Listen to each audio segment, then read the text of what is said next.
बेटा, तुम्हें पता है ना कि हमने ये घर कितनी मुश्किल से बनाया है। इसमें कुछ कांटों वाले तिनके हैं। तुम इन्हें निकालो, मैं और लेकर आती हूँ, ताकि अगर तूफानी बारिश या हवा आए तो हमारा घर खराब ना हो और हम महफूज रहें। वो ये कहकर वहाँ से चली जाती है। सोनू चिड़िया के जाते ही वहाँ पर काली कौवी का बेटा शरारती कौवा वहाँ पर आ जाता है। अरे नीलो, जैसी खुद कमजोर हो उससे भी कमजोर घोंसला बना लिया।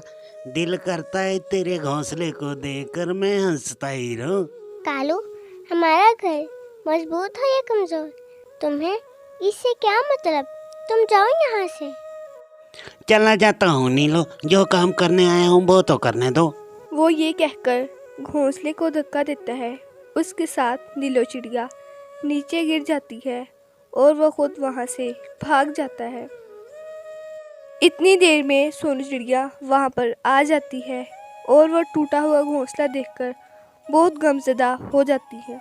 नीलो बेटा, मैं तुम्हें घर का ध्यान रखने को कह कर गई थी, तुमने ये क्या हाल कर दिया? माँ, घोंसले का ये हाल मैंने नहीं किया, बल्कि काली कौवी का बेटा आया था, इसने ये घर का हाल किया। बेटा, तुम मेरे साथ चलो, हम इसकी माँ को इसकी शिकायत करते हैं। इसने सब परिंदों को तंग कर रखा है। वो ये कहकर उसकी माँ के पास चली जाती हैं। देखो, आज तुम्हारे बेटे ने हमारा घर तोड़ दिया है और मेरी बेटी को चोट पहुंचाई है। जब हम तुम्हारे जंगल में नहीं आते तो तुम हमारे जंगल में क्यों आते हो? हमें तंग करने के लिए। वाह सोनू वाह, छोटा सा घर क्या टूट गया।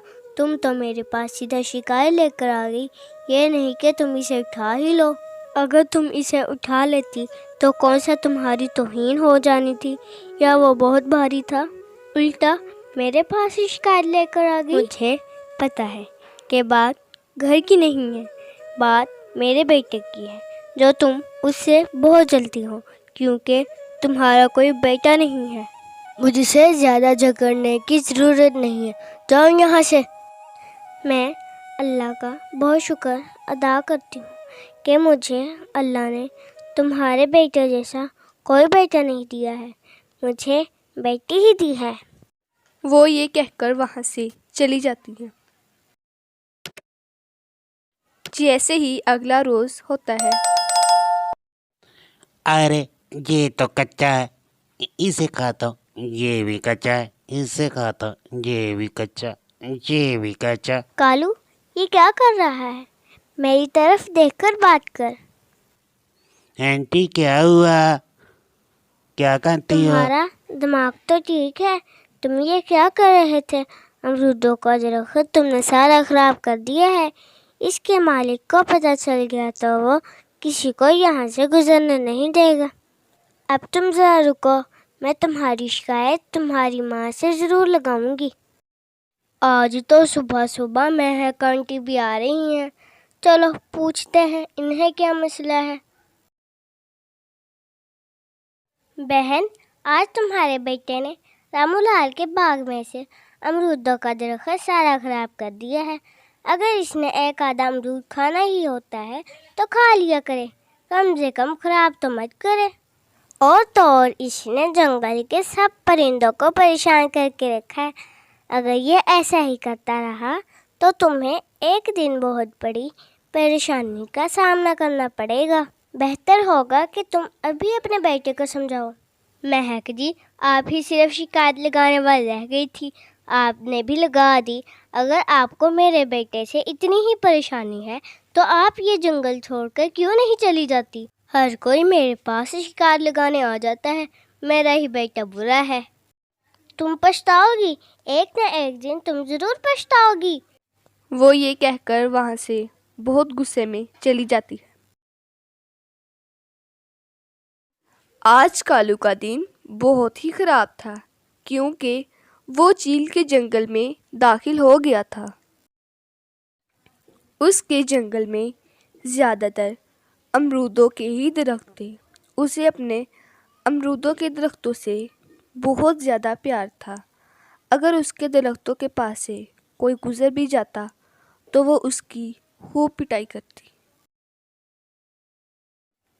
चील नदी पर पानी पीने के लिए गई होती है तो इधर कालू कौवा अमरूद खाने में मसरूफ़ हो जाता है। वो एक थोड़ा सा अमरूद खाता है, उसे फेंक देता है, और फिर दूसरा अमरूद खाता है, उसे भी फेंक देता है। वो ऐसे ही कई अमरूद खाता है और उन्हें भी फेंक देता है।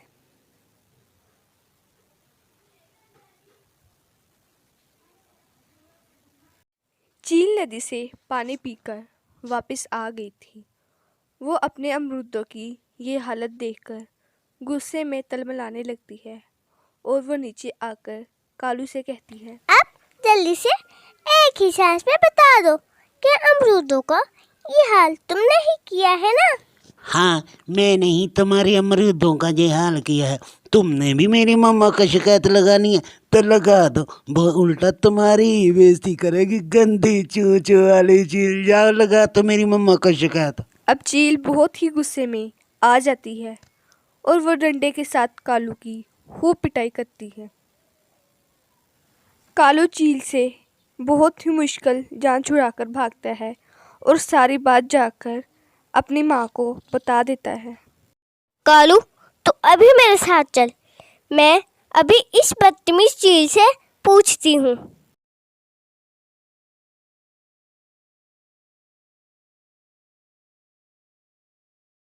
इन 2-4 अमरूदों की खातिर तुमने मेरे बेटे की इतनी पिटाई की है। वो चील से बहुत ज़्यादा बदतमीजी करती है। तुम उतनी देर तक नहीं जा सकती जब तक तुम मेरे नुकसान नहीं भरोगी। जाओ कालू, सबको जाकर बता दो। अब कालू सब परिंदों को बताने के लिए जंगल की तरफ चला जाता है और सब परिंदों को जाकर सारी बात बताता है और उन्हें अपने साथ जाने के लिए कहता है। अब सब परिंदे चील की मिन्नत समाजित करते हैं और चील कहती है, अब मसला सिर्फ माफी से नहीं हल होगा, इन्हें मेरा सारा नुकसान भरना होगा, फिर ही मैं इसे जाने दूंगी, वरना कालू अपनी माँ को भूल जाए। अब सोनू कालू का किया हुआ नुकसान भरती है और फिर उसकी माँ को छुड़वाकर लेकर जाती है। सोनू जब कालू की माँ को छुड़वाकर लेकर जाती है तो वो उनसे माफ़ी मांग लेती है और आइंदा ऐसी गलती से तौबा कर लेती है।